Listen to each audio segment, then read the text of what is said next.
What's up mga parts? So today, nagamit tayo ng video cash deposit machine. Okay? So parang, ano to, tatawagin natin yung CDM. So gagawin natin is, press muna natin yung cardless transaction.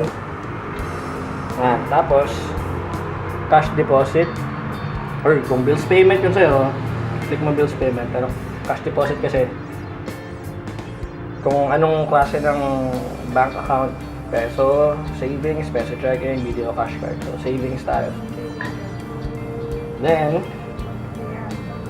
please enter the account number or video cash card number. Okay, so, enter natin yung number. Hindi natin ito. Yan. Please put your cash in the designated bin below for processing. Okay, go.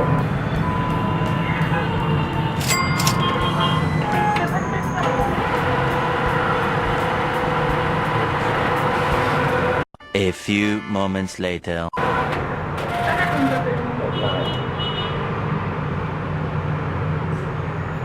Okay, so lalagay niya, i-indicate niya muna kung magkano yung nalagay mo.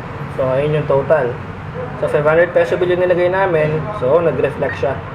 Kung okay na, kompleto na, confirm mo siya. Pero kung gusto mo pa magdagdag, insert more bills. Okay? So, ilalagay ulit natin. Lalagay natin yung tatlong 1,000 bill.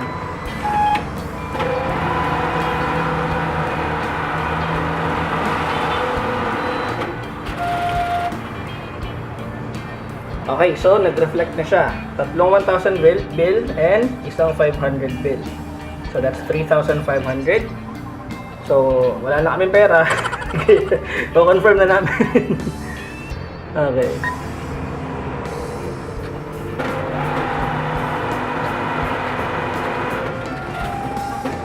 Alright, so naglabas siya ng receipt.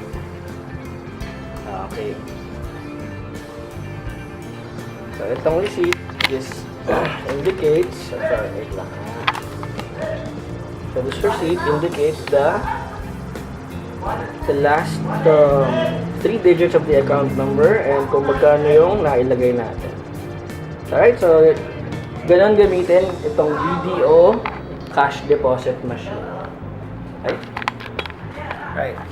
So, I hope nakatulong to sa inyo, sa mga hindi pa nakasubok. Once again, ito ako, Parang George. Peace out.